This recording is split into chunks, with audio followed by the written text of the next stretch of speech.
Hello बच्चों, तो आप लोगों की क्लास 12th की इकोनॉमिक्स को हम स्टार्ट करने जा रहे हैं। ठीक है, मैं जानता हूँ काफ़ी लेट हो चुका है, दिसंबर आ चुका है, जनवरी फरवरी मार्च में आप लोगों के पेपर हैं, बट फिर भी कोशिश करूँगा कि आपकी इकोनॉमिक्स को विद इन 2 और 3 मंथ्स में ज़्यादा से ज़्यादा वीडियोज़ देके कंप्लीट करवाया जाए। ठीक है, और जो इसमें जो सबसे इम्पॉर्टेंट चीज़ है वो ये है कि आपको एक एक कॉन्सेप्ट को डिटेल समझाया भी जाएगा, साथ ही इसके क्वेश्चंस प्रैक्टिस भी करवाई जाएगी। और जिन बच्चों ने पहले इकोनॉमिक्स का कोर्स कंप्लीट कर लिया है, यानी जिनका अभी तक कोर्स क्या हो चुका है, पहले से ही कंप्लीट हो चुका है, उनके लिए हम प्रैक्टिस सेट्स भी लेके आएंगे, यानी कि उनको हम डेली बेसिस पे कोशिश करेंगे कि प्रैक्टिस भी करवाएं। ठीक है, तो अभी मैं बहुत सारे प्रोमिसेस नहीं कर रहा हूँ, हो सकता है कुछ फुलफिल होते ही नहीं है, तो ट्राई करूँगा कि मैं पहले काम को करूँ और उसके बाद आपको प्रॉमिस करूँ। ठीक है, चलो। तो जो इकोनॉमिक्स का पोर्शन है, जो क्लास 12th की इकोनॉमिक्स है, वो पहले से इसके सिलेबस में चेंज आया और क्लास 12th की जो इकोनॉमिक्स है उसको 2 पार्ट में डिस्ट्रीब्यूट कर रखा है। एक में है आपकी मैक्रो इकोनॉमिक्स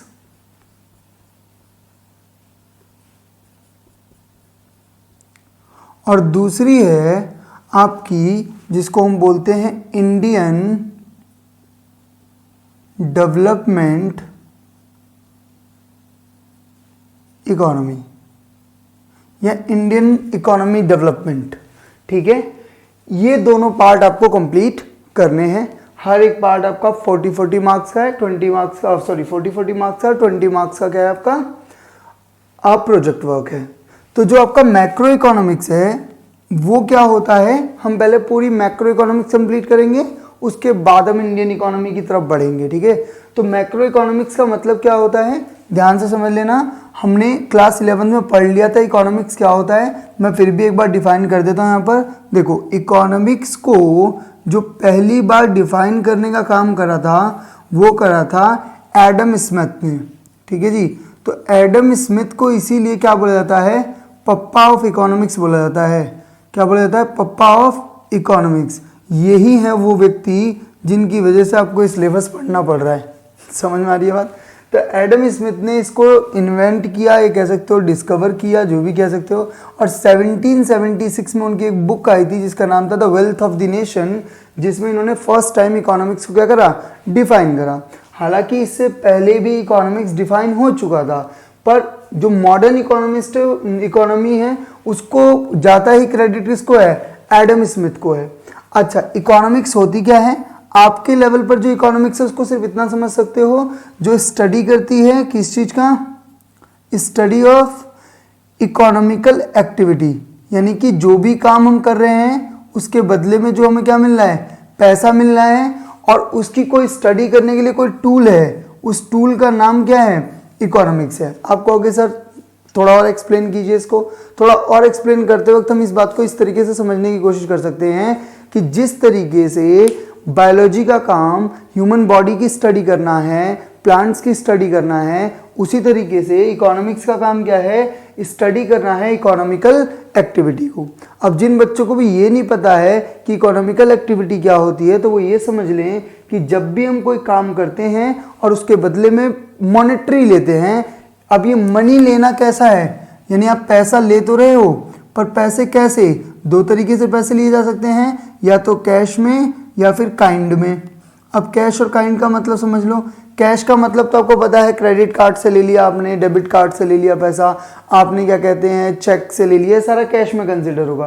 काइंड में पैसा कौन सा आता है, काइंड में वो पैसा, सपोज करो you like my way of teaching and you throw a iPhone on me, कि सर ये आज से आपका, तो this iPhone which you give me, वो मेरे लिए क्या होगा, एक तरीके से मनी कंसिडरेशन होगी, क्योंकि उस आईफोन को मैं कन्वर्ट कर सकता हूं किसके अंदर, कैश के अंदर। ठीक है, तो काइंड में क्या, which is convertible in cash, जिसको हम क्या कर सकते हैं, कैश में कन्वर्ट कर सकते हैं, उसको हम क्या बोलेंगे, मनी बोलेंगे। तो जिस भी काम से आपको, जिस भी एक्टिविटी से आपको क्या मिलता है, पैसा मिलता है, वो आपकी इकोनॉमिकल एक्टिविटी कहलाती है, और उसको पढ़ने वाले सब्जेक्ट को हम क्या बोलते हैं, इकोनॉमिक्स बोलते हैं। हालांकि इसकी और भी बहुत सारी डेफिनेशंस हैं, जैसे जो इकोनॉमिकल प्रॉब्लम्स की बात करता है वो इकोनॉमिक्स कहलाता है, और हमें ये सब बातें हमने 11th में पढ़ ली है और आपके पेपर पॉइंट ऑफ व्यू से रिलेवेंट नहीं है। ठीक है, अब देखो आगे।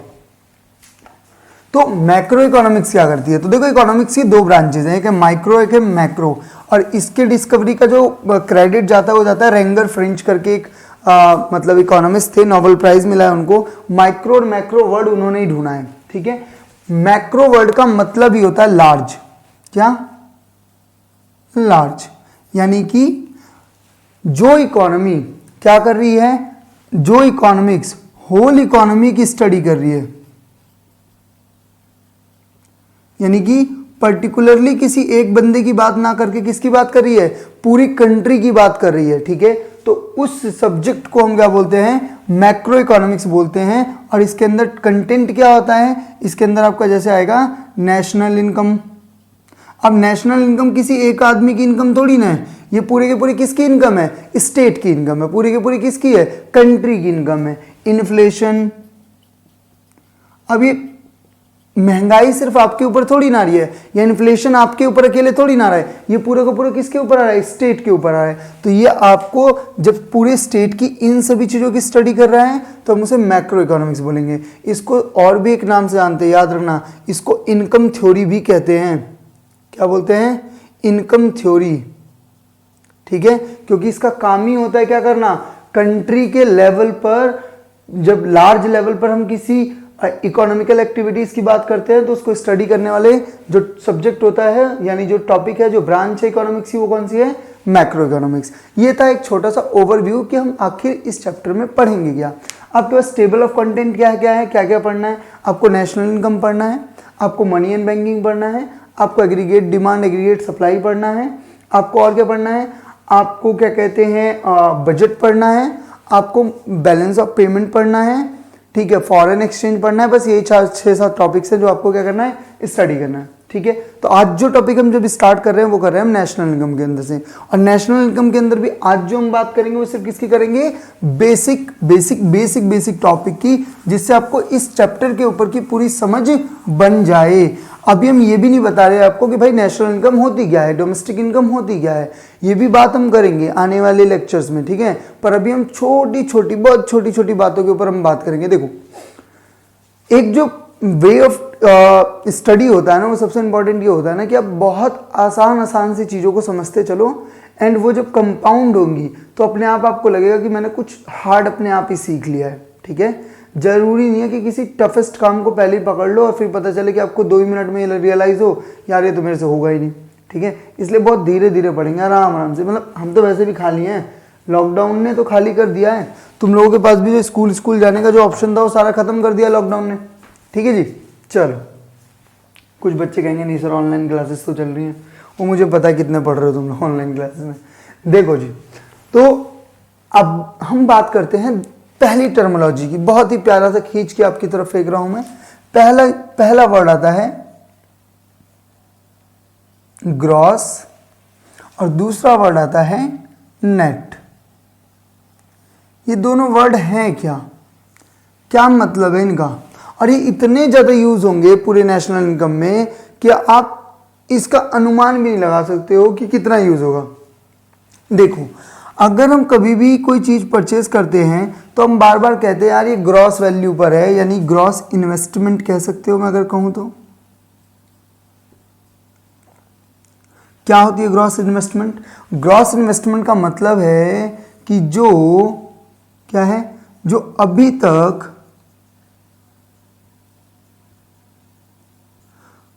कम नहीं हुई, जो अभी तक क्या नहीं हुई है?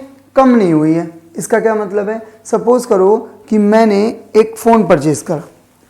देखो, मैंने क्या करा? एक फोन परचेज करा, और इस फोन का अगर मुझसे कोई रेट पूछेगा तो मैं उसको रेट कितना बताऊंगा? 10,000 रुपये। क्या मैं इसका एकदम सही रेट बता रहा हूँ? आप बोलोगे बिल्कुल सर, 10,000 का आपने खरीदा होगा, आपने 10,000 रुपये रेट बता दिया। पर ये 10,000 रुपये कब था? ये 10,000 रुपये का 2019 में खरीदा था मैंने, ठीक है।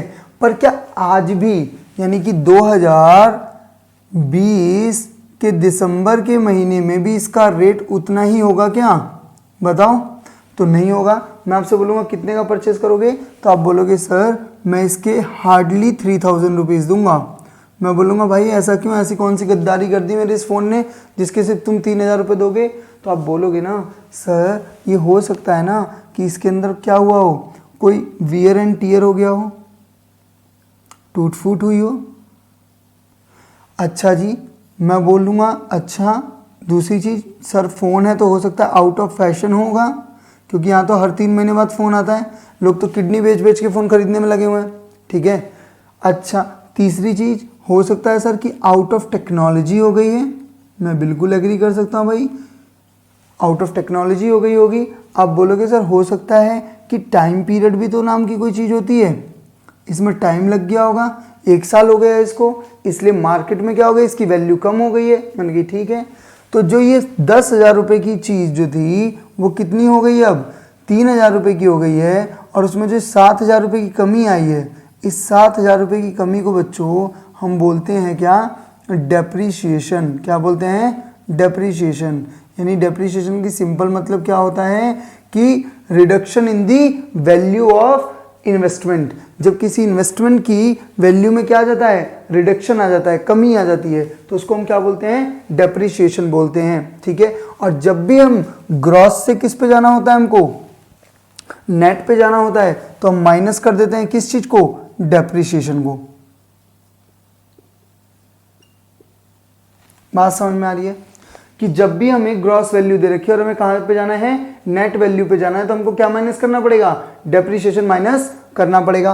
हो सकता है कि आपको नेट वैल्यू दे रखी हो और आपको क्या पूछ दे, ग्रॉस वैल्यू, तो सिंपल है, मैं प्लस कर दूंगा क्या, डेप्रीशिएशन।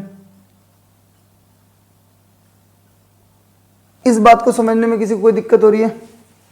बहुत ही क्लियर सा कॉन्सेप्ट है। यानी जो भी चीज आप परचेज करते हो, आपसे कोई भी पूछे, अभी आपको चाटे मार के सुबह उठा के पूछे फोन कितने का लाया है, आप उसकी हर बार ग्रॉस वैल्यू बोलते हो, पर जब आप उसे बेचने जाते हो तो आप उसको उसकी नेट वैल्यू पर बेचते हो, क्योंकि उसके अंदर से डेप्रिसिएशन क्या हो जाता है, माइनस हो जाता है। क्योंकि डेप्रिसिएशन क्या होता है, basically wear and tear, tear and wear होता है, आपका कहता है आउट ऑफ फैशन हो गया, जिसकी वजह से वैल्यू क्या हुई है, कम हुई है। आप कहोगे सर मैंने मान लो यूज ही नहीं करा कुछ भी, उसको ले करके आया और बॉक्स के साथ रख दिया, उसकी फिर भी प्राइस नहीं मिलेंगे, क्यों, क्योंकि टेक्नोलॉजी इतनी तेजी से चेंज हो रही है, मे बी आउटडेटेड हो गई है वो चीज। सपोज करो ना किसी ने आईफोन 4 परचेज करा और उसने आईफोन फोन 2006 में परचेज करके अपने पास बॉक्स में रख लिया, और आज आपको वो, उसने मान लो 30,000 रुपीज़ का परचेज किया था, वो आज आपको आके बोला भाई 30,000 का ले ले, एकदम नया है, मैंने तो यूज भी नहीं करा, डिब्बे में ही पैक है, आप ले लोगे क्या? आप बोलेगे पगला गया होगा, हाँ ऐसे कैसे ले लेंगे सर जी, अब 30,000 रुपीज़ का तुमको आईफोन 6 मिल जाएगा। बिल्कुल सही, क्योंकि नई टेक्नोलॉजी उसी रेट पे मिल चुकी है जो पहले उस रेट पे नहीं मिल रही थी। बात समझे, क्योंकि मार्केट के अंदर वो चीज़ अवेलेबल ही नहीं थी, अब अवेलेबल है। समझ में आ रही है यहाँ तक बात? तो ये होता है ग्रॉस से नेट पे जाने के लिए। इसमें हम एक क्वेश्चन देख लेते हैं फटाक से, नहीं लिख लो इसे फटाक से, देखो हो गया क्या? देखो ये क्वेश्चन,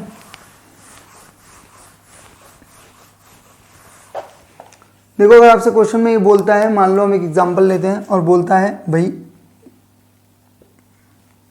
कि ग्रॉस वैल्यू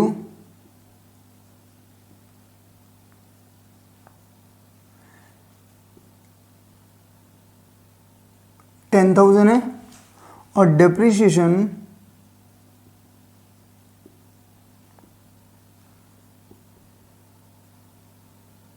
₹2,500 है, तो पूछ रहा है फाइंड आउट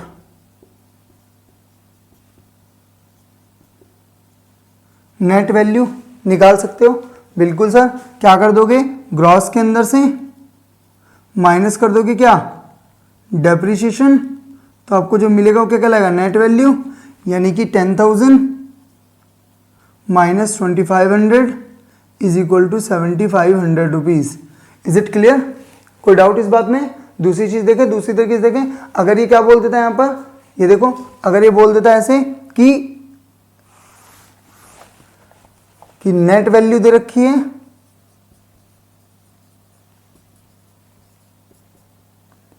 1,800 रुपीज और पूछ रहा है कि भाई अब बताओ डेप्रिसिएशन क्या होगा, तो हमें पता है gross minus depreciation is equal to net, तो ग्रॉस वैल्यू कितनी है, 10,000 रुपीज। यस, डेप्रिसिएशन हमें पूछ रहा है, बताना है कि हमें को क्या नहीं होती है डेप्रिसिएशन, और नेट वैल्यू कितनी दे रखी है, 1,800 रुपीज। तो इस 18 को इधर लेकर के चले जाओगे, क्या कर दोगे, माइनस कर दोगे, तो कितना आ जाएगा, ये आ जाएगा 82, क्या आ जाएगा 82 रुपीज इसका क्या हो जाएगा, डेप्रिसिएशन। बात समझ में आई क्या, क्लियर हो रही है एकदम बात की किस तरीके से निकलेगा। ये यूज कहां पर होगा अभी मैं बताऊंगा, ठीक है, बट हाँ ये यूज होगा इस बात की मैं गारंटी आपको दे रहा हूं। आगे चलते हैं, दूसरी चीज, यहां तक किसी को डाउट।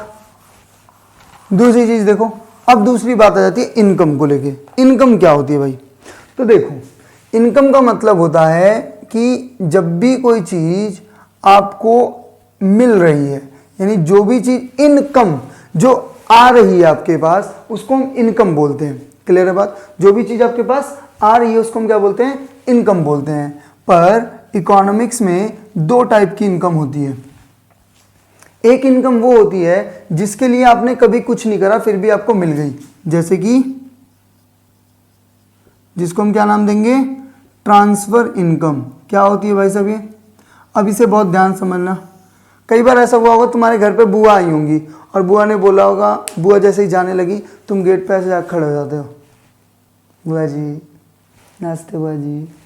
क्यों, क्योंकि तुम्हें पता है बुआ आई है तो कुछ तो देके जाएगी। पर क्या तुमने उसके लिए कोई काम किया, क्या कोई काम करा क्या, तो आपका आंसर आएगा नहीं।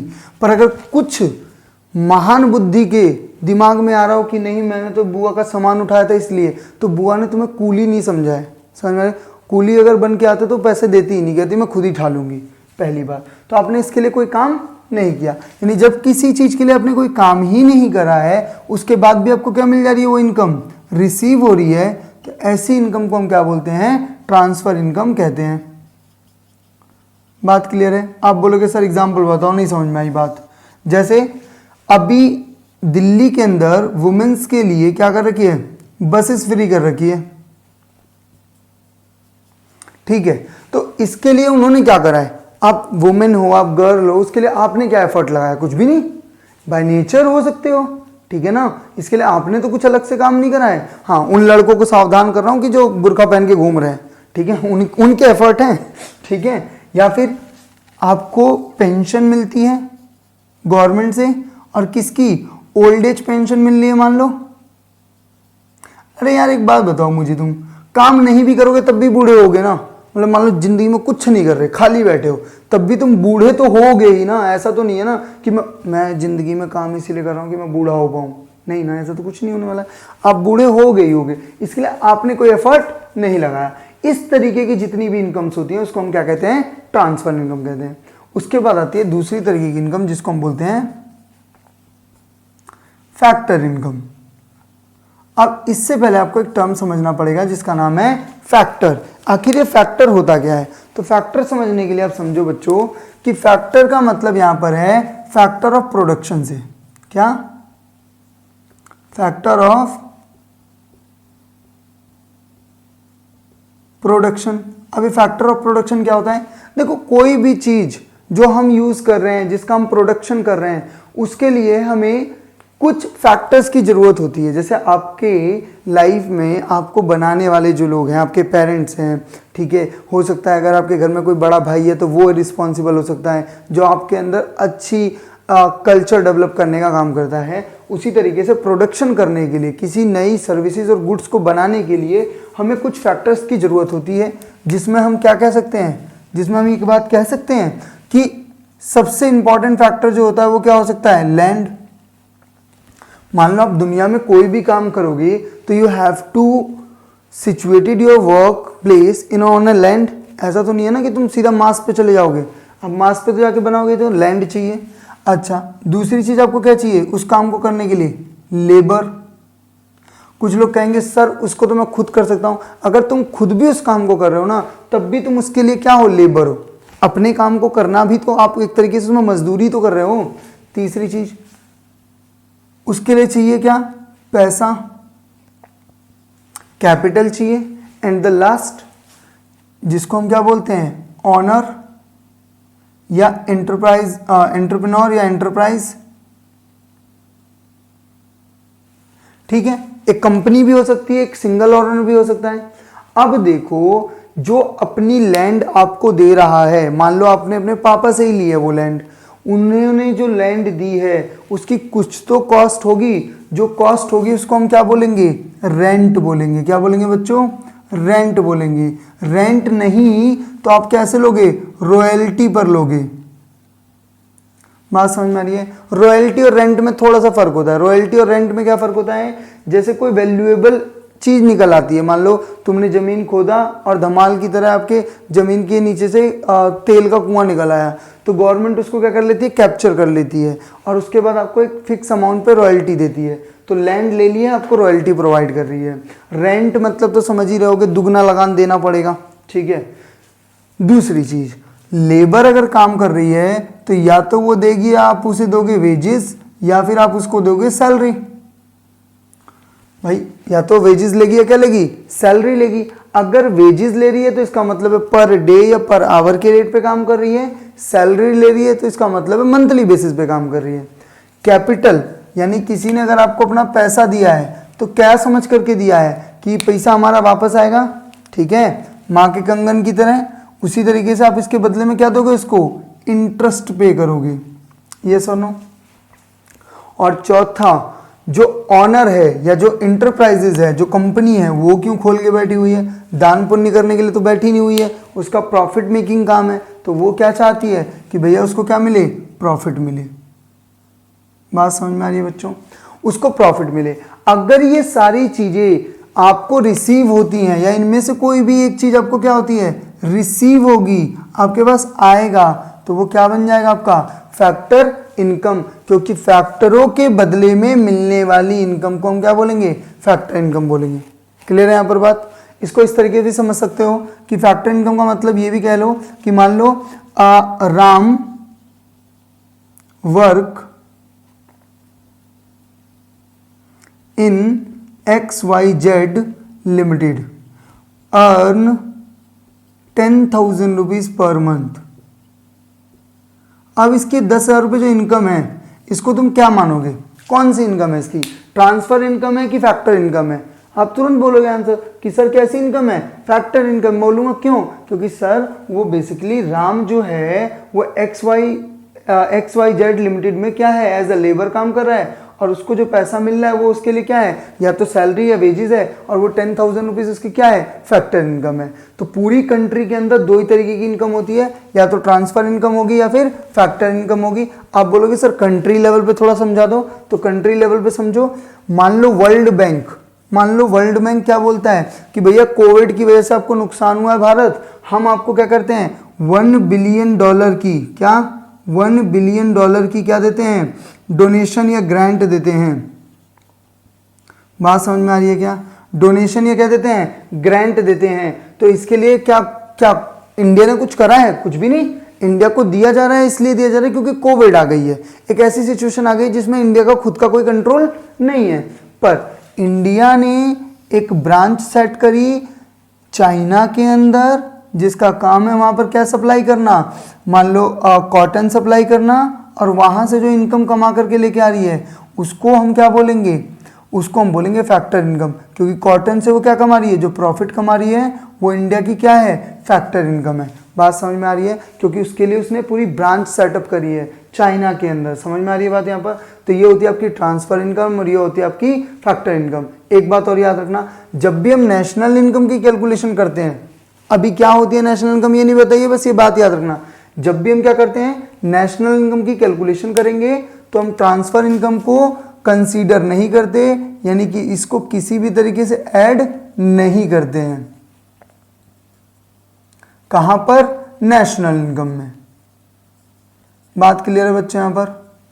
क्या होती है नेशनल इनकम, इस बात में अभी सिरदर्दी मत मारो, टेंशन फ्री बैठ रहो, समझते रहो बस ध्यान से, ठीक है। नेशनल इनकम को में क्या नहीं करते हैं, ऐड नहीं करते। कैसी इनकम को, ट्रांसफर इनकम को।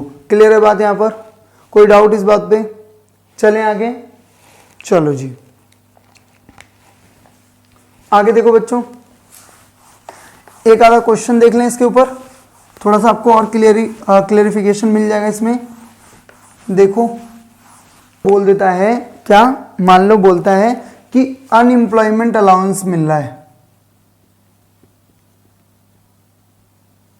अनएम्प्लॉयमेंट अलाउंस, तो ये कैसी इनकम कहलाएगी बताओ। या फिर आपको कोई बोल देता है कि एसबीआई ने क्या करा है, प्रॉफिट अर्न करा है इन यूएस से, तो ये कैसी इनकम कहलाएगी, दोनों बताओ फटाफट। देखो अनएम्प्लॉयमेंट अलाउंस है तो इसका मतलब है कि ये आपकी कैसी इनकम होगी, ये आपकी ट्रांसफर इनकम होगी। इसके लिए आपने कुछ नहीं किया है, कैसी इनकम होगी, ये ट्रांसफर इनकम होगी। बात सही है या नहीं है, क्योंकि इसके लिए कुछ करा नहीं है ना, अनएम्प्लॉयड हो ना आप, तो आप कुछ कर भी नहीं सकते, कर ही नहीं रहे हो, जब भी तो आपको मिल रहा है। दूसरी बात, जो चाहे एसबीआई को क्या मिल रहा है, प्रॉफिट मिल रहा है कहां से, यूनाइटेड स्टेट से, वो बेसिकली क्या है उसकी, क्या है बताओ बच्चों उसकी, बोलो, हाँ बिल्कुल सही, क्या है इसकी, फैक्टर इनकम। समझ में आ रही है बात, ये पॉइंट क्लियर है, डन डन डन, कोई इश्यू इस बात में। चलो अगला टॉपिक पे बढ़ते हैं।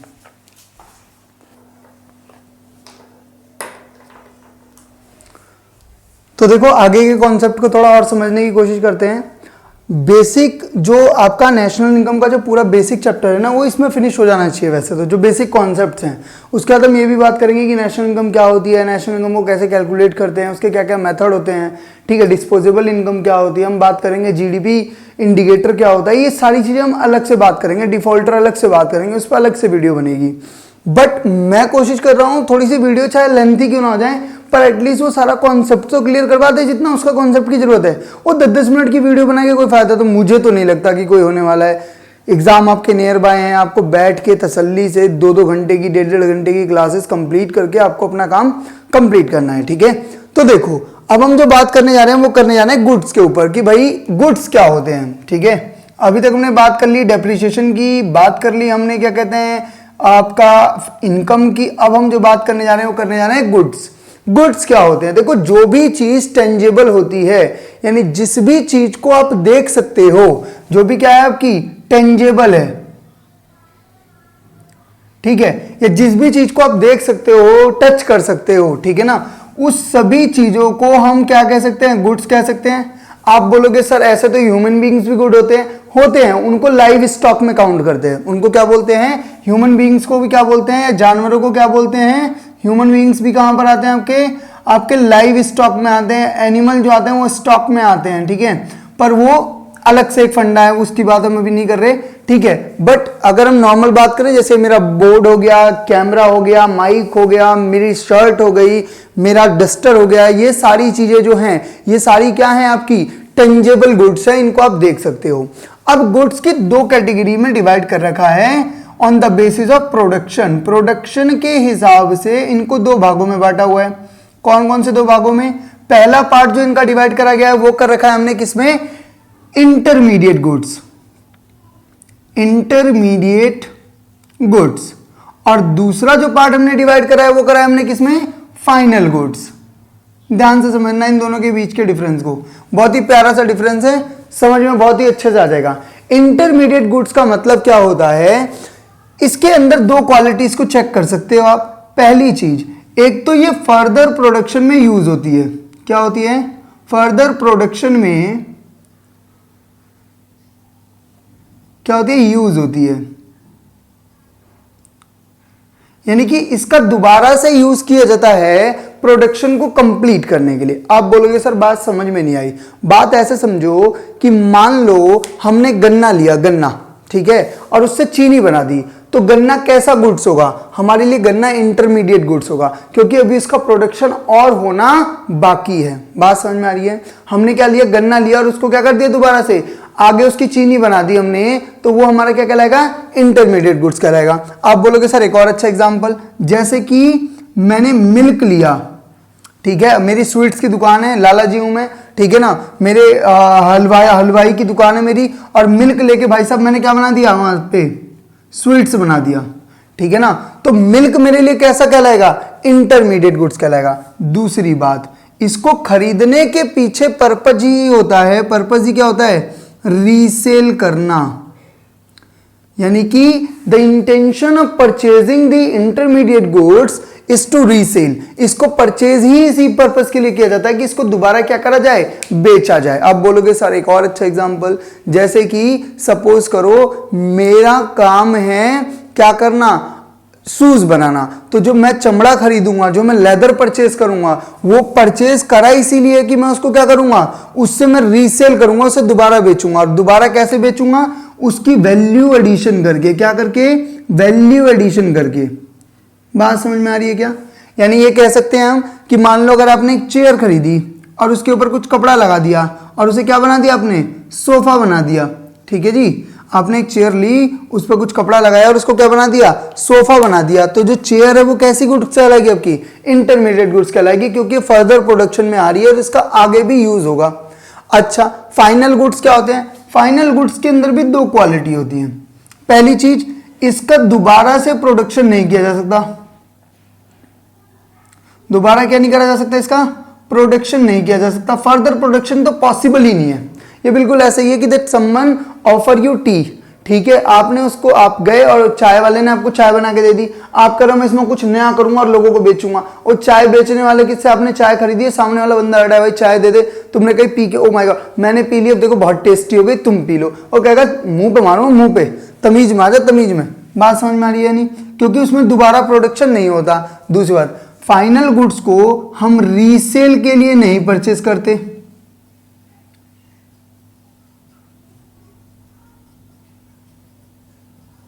आप बोलोगे सर एग्जांपल, जैसे मान लो घर में आप फ्रिज लेके आ गए, ठीक है, या घर में आप क्या लेके आ गए, आप घर में कंप्यूटर लेके आ गए, तो उसका पर्पस रीसेल थोड़ी ना है, उसको आप अपने यूज करने के लिए लेके आए हो।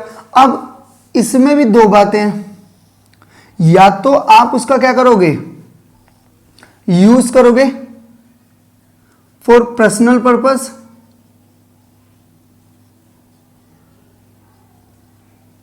या फिर आप उसके लिए काम करोगे कैपिटल फॉर्मेशन की। ये दोनों वर्ड समझ लेना, ध्यान से समझो। मान लो कि मैं अपने घर के लिए कंप्यूटर लेकर के आता हूं, ठीक है, जिससे मुझे लगता है कि मेरे छोटे भाई बहन उससे क्या करेंगे, पढ़ाई करेंगे। या आपके फादर एक कंप्यूटर लेकर के आते हैं कि लड़के की ऑनलाइन क्लासेस हो रही है, चलो उसको एक लैपटॉप ही दिला देते हैं। वो परचेज करना कहलाएगा यूज फॉर पर्सनल यूज। किस लिए? पर्सनल पर्पस के लिए खरीदा गया है।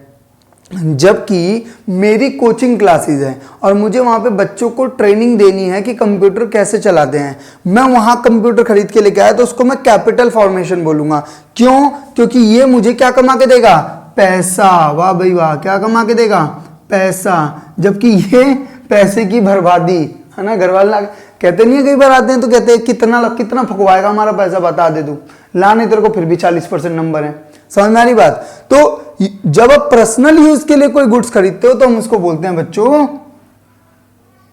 Consumption good. क्या बोलते हैं? Consumption goods. ठीक है जी। जब आप किसके लिए खरीदते हो उसको? पर्सनल पर्पस के लिए खरीदते हो, जब उसको कंज्यूम करने के लिए खरीदते हो। अच्छा, जब आप उससे पैसे कमाने के पर्पस से खरीदते हो तो उसको हम बोलते हैं कैपिटल गुड्स। क्या बोलते हैं? Capital goods. यानी कि अगर आपने एसी अपने कमरे में लगाया तो कैसे गुड्स कहलाएगा वो?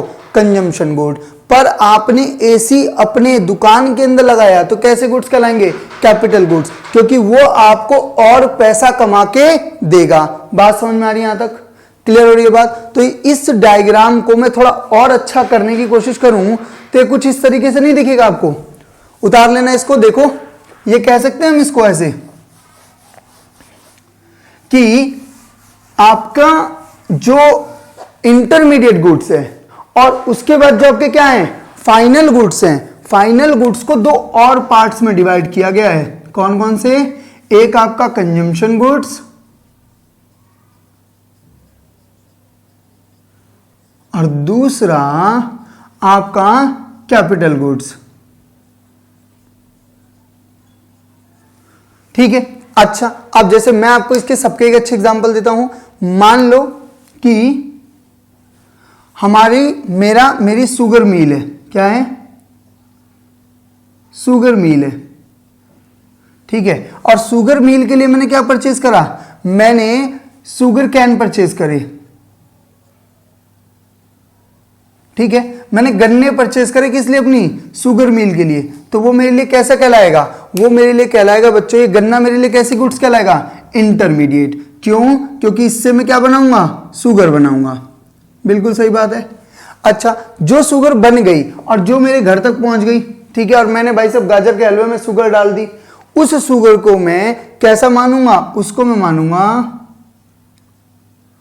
Final goods. और फाइनल गुड्स के अंदर भी कौन सा, कंजम्पशन गुड्स। अच्छा, पर शुगर मिल के ओनर ने अपने यहां पर एक मशीन लगाई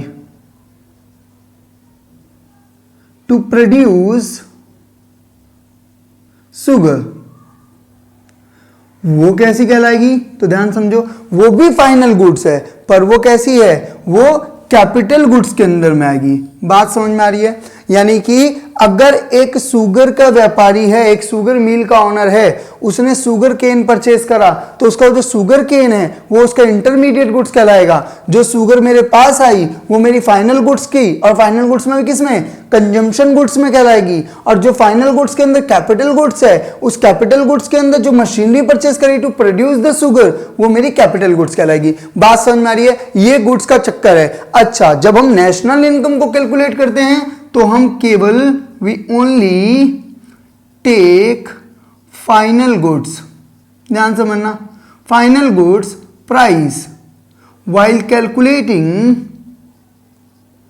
नेशनल इनकम। ओके, एक बात तो क्लियर हो गई। पर सर जी कई बार ऐसा हो तो सकता है ना कि हम शुगर केन के प्राइस भी ले लें और हम कैपिटल गुड्स के प्राइस भी ले लें, कंजम्पशन गुड्स के भी प्राइस ले लें, गलती तो हो सकती है, बिल्कुल हो सकती है। इसी गलती को जब क्या करते हैं, इसी गलती को जब हम एक बार इंटरमीडिएट पे कोई प्राइस जोड़ चुके हैं, उसको हम फिर से फाइनल गुड्स में जोड़ लेते हैं। ऐसी गलती को ही भैया बोला जाता है क्या, डबल काउंटिंग प्रॉब्लम। भाई साहब गलती ही तो है, इंसान का ही तो बालक है, वो भी तो गलती कर सकता है। जो स्टैटिकल ऑफिसर बैठा हुआ है उससे भी तो गलती हो सकती है ना। हो सकता है नहीं से सही से पढ़ाई करी हो, नहीं लियो सुमित मिश्रा सर जी की क्लासेस, समझ रहे हो बात को। तो डबल काउंटिंग प्रॉब्लम को सॉल्व करने के लिए ही एक मेथड निकाला गया, जिस मेथड को आप आने वाली वीडियोस में पढ़ोगे, अभी सिर्फ दिमाग में रख लेना। उसको बोला जाता है क्या बच्चों, वैल्यू एडिशन मेथड। ठीक है, वैल्यू एडिशन मेथड, या इसको बहुत सिंपल लैंग्वेज में लोग बोलते हैं क्या, प्रोडक्ट मेथड। कि भैया डबल काउंटिंग की प्रॉब्लम ना हो, इस चीज से बचने के लिए हम कौन से मेथड का यूज करते हैं, प्रोडक्ट मेथड का यूज करते हैं। इतनी सी बात क्लियर हो रही है क्या, ठीक है। चलो आगे का कॉन्सेप्ट देखते हैं। चलो तो देखो, अब जो हम बात कर रहे हैं ये बड़ा फैमिलियर वर्ड है, मतलब ये वर्ड ही इतना प्यारा है ना कि इस वर्ड का नाम सुनते ही आधे लोगों के पसीने छूट जाते हैं, जिसका नाम है टैक्स। टैक्स क्या होता है भाई, टैक्स का मतलब होता है एक कंपलसरी पेमेंट। क्या जी, एक compulsory payment to the government of India. Simple भाई, एक ऐसी पेमेंट जो आपको गवर्नमेंट ऑफ इंडिया को क्या करनी पड़ती है, पे करनी पड़ती है। आप बोलोगे सर मैं क्यों पे करूं, ये तो मेरा पैसा है, मैंने अपने पापा से लिया है, मैंने खुद कमाया है, मैंने अपनी मेहनत से कमाया है। तो गवर्नमेंट बोलती है सुन बे, तूने ना हमारे क्या यूज करे हैं, रिसोर्सेज, और if you use our resources then you have to pay for it. Getting my point. यानी अगर आप गवर्नमेंट के रिसोर्सेज का यूज करते हो, गवर्नमेंट प्रॉपर्टीज का यूज करते हो, इवन आपकी खुद की प्रॉपर्टी भी गवर्नमेंट प्रॉपर्टी ही कंसीडर की जाती है, क्योंकि वो गवर्नमेंट के वेलफेयर के लिए होता है। तीसरी बात, गवर्नमेंट टैक्स आपसे इसलिए भी लेती है ताकि वो वेलफेयर कर सके। जैसे कि आज आप देख रहे हो चाइल्ड डेवलपमेंट के ऊपर काम कर रही है गवर्नमेंट, आपको पता चलना चाहिए। जैसे स्किल इंडिया लेके आई गवर्नमेंट, ठीक है, स्किल इंडिया लेके कहां से आ रही है, अपनी जेब से नहीं ना, वो कहां से, हम लोगों का जो टैक्स पे करते हैं हम लोग, वही तो स्किल इंडिया का पैसा है ना, वही तो स्किल इंडिया में यूज कर रही है। या फिर मान लो आप देख रहे हो कि भाई राशन बंटता है जो राशन कार्ड के ऊपर, ठीक है, वो क्या है, वो अमीरों लोगों से जो टैक्स दे सकते हैं, जो पैसा कमा रहे हैं, उनसे टैक्स लेकर के, और गवर्नमेंट उस टैक्स को किसको पे करती है, उस टैक्स का बेनिफिट किसको देती है, पुअर पर्सन को, गरीब लोगों को, जो अपनी जीवन यापन नहीं कर पा रहे, जिनके पास इतने कैपेबल नहीं है, इतना पैसा नहीं है। ठीक है जी।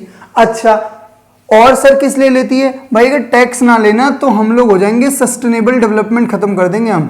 सस्टेनेबल डेवलपमेंट बना करके रखती है। क्या होता है सस्टेनेबल डेवलपमेंट, तो सस्टेनेबल डेवलपमेंट का मतलब होता है बच्चों कि जो चीज आज हमारे पास है वो आने वाले 100 सालों तक, 200 सालों तक रहे, उसका ऐसा यूज करना चाहिए। जैसे आप बोलोगे सर कैसे, जैसे आज के सिनेरियो में आप देखो इन्वायरमेंट, भाई देखो अभी 2000, आप अपने मम्मी पापा से पूछना तो बताएंगे कि ना वेदर कितना पहले कितना स्टेबल वेदर था, कि 4 महीने बारिश पड़ती थी, 6 महीने गर्मी पड़ती थी, 2-4 महीने सर्दी भी ढंग की पड़ती थी। अब सर्दी आती नहीं है, गर्मी गर्मी पड़ती है, क्योंकि ग्लोबल वार्मिंग हो रही है। ग्लोबल वार्मिंग क्यों हो रही है भाई, क्योंकि इंडस्ट्रियलाइजेशन चल रहा है।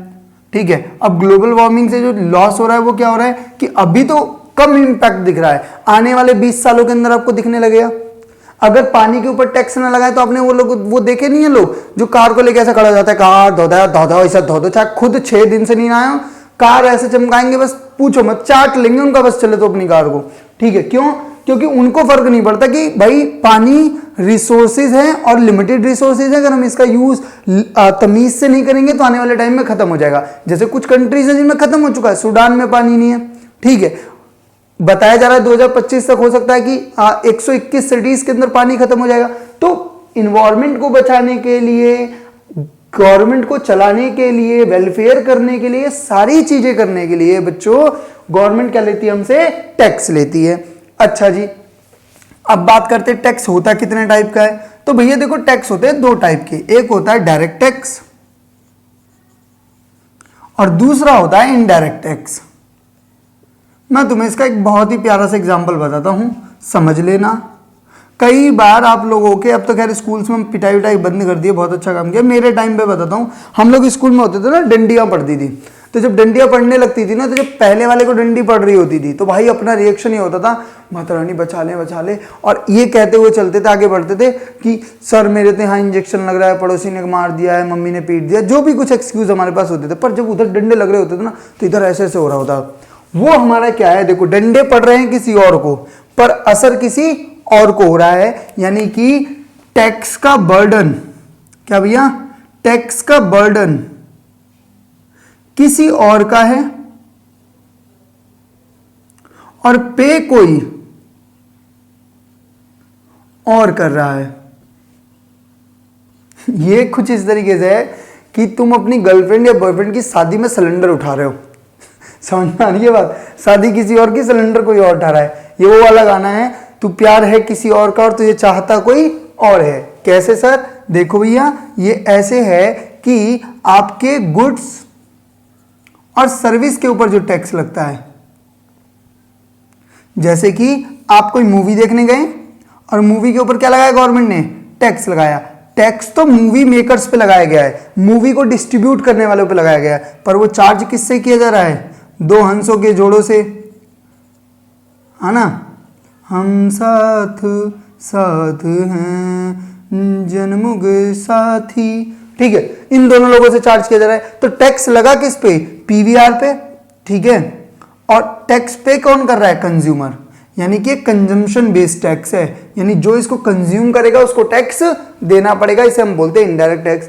डायरेक्ट टैक्स क्या होता है, ठीक है, यानी कि जिसका टैक्स की लाइबिलिटी है, जिसका बर्डन है, ठीक है, वही उस बर्डन को क्या कर रहा है, पे कर रहा है। यानी यहां पे बर्डन को क्या नहीं कर सकते, शिफ्ट नहीं कर सकते। मान लो कल को तुम लोग एक बिजनेसमैन बन गए और तुमने मान लो करोड़ों रुपए कमाए, तो तुम ये थोड़ी ना बोलो कि जाके टैक्स मेरे पापा से ले लो, नहीं ना, आपको खुद टैक्स देना पड़ेगा। इसमें कौन से टैक्सेस आते हैं, जैसे इसमें आता है भैया आपका इनकम टैक्स, आपकी इनकम आपका टैक्स, वेल्थ टैक्स, आपकी पूंजी आपकी वेल्थ आपका टैक्स।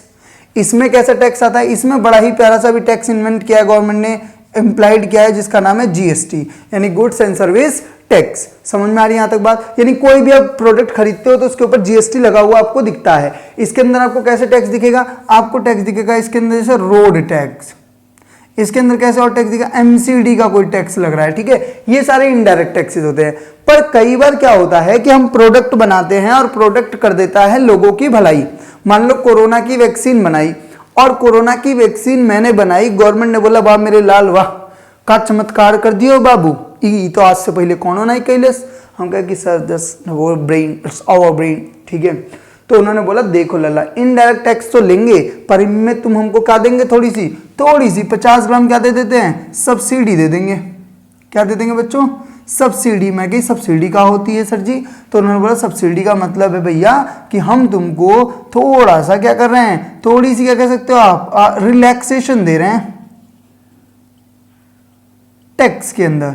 यानी कि अगर आपका टैक्स 100 रुपए बनता है तो 20 रुपए कम दे देना। यानी कि आपको सब्सिडी के अंदर से जब इनडायरेक्ट टैक्स को माइनस कर देते हैं तो बच्चों आ जाता है नेट इनडायरेक्ट टैक्स। ये कब करती है गवर्नमेंट, इसके पीछे गवर्नमेंट का पर्पस क्या होता है, जब किसी चीज को क्या करना होता है, उसको बूस्ट करना होता है।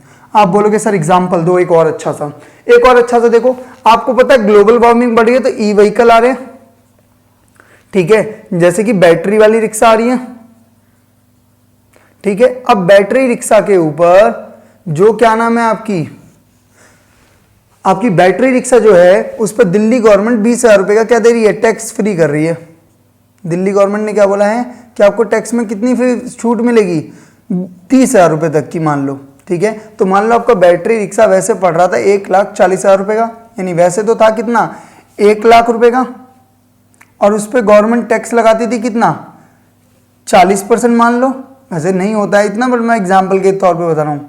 40% मान लो तो 40,000 रुपए, टोटल बन कितना रहा है 1,40,000 रुपए। गवर्नमेंट बोली रुको लल्ला, हम तुमको 30,000 की का देंगे सब्सिडी। मैं कि सही है भगवान, का भला कर दिया इस आदमी ने हमारा। तो 1,10,000 रुपए जो है बच्चों वो मेरा कहलाएगा। इसको मैं क्या कहूँगा, जो ये मेरा 30,000 रुपए जो इन्होंने लिया है मुझसे, जो 30,000 की माइनस करी है मेरी सब्सिडी है, ये मेरा 40,000 क्या इनडायरेक्ट टैक्स है, और जो मुझे सिर्फ 10,000 जो टैक्स के रूप में देना है वो मेरा क्या है नेट इनडायरेक्ट टैक्स है। बात पल्ले पड़ रही है, बहुत ही नन्ही सी बात है, कोई ज्यादा बड़ी बात तो है नहीं, फिर भी समझ लो। नेट इनडायरेक्ट टैक्स का मतलब क्या है कि इनडायरेक्ट टैक्स के अंदर से सब्सिडी को जब माइनस कर देते हैं तो मिलता है हमें क्या, नेट इनडायरेक्ट टैक्स, ठीक है। ये कहाँ यूज होता है सब बताएंगे धीरे धीरे से, तुम्हारी जिंदगी में आएगी इकोनॉमिक्स। अब तुमने रुको थोड़ा, 1 महीने के अंदर अंदर पूरा सिलेबस कवर करवाऊंगा, मेरी गारंटी है, थोड़ा टाइम दो बस। अब एक बात यहां पर ध्यान से समझ लेना कि जो डायरेक्ट टैक्स वाला पोर्शन है ये हम पढ़ेंगे कब बताओ बजट के अंदर। जब हम बजट अभी पढ़ेंगे ना तब हम पढ़ेंगे इसके अंदर कि डायरेक्ट टैक्स क्या होता है, इनडायरेक्ट टैक्स और डिटेल में पढ़ेंगे। अभी आपको क्या याद रखना है कि इनडायरेक्ट टैक्स के अंदर से जब सब्सिडी को माइनस कर देते हैं तो क्या मिल जाती है, नेट इनडायरेक्ट टैक्स की प्राप्ति होती है। क्लियर है बात यहां पर, चले आगे बढ़े, ओके।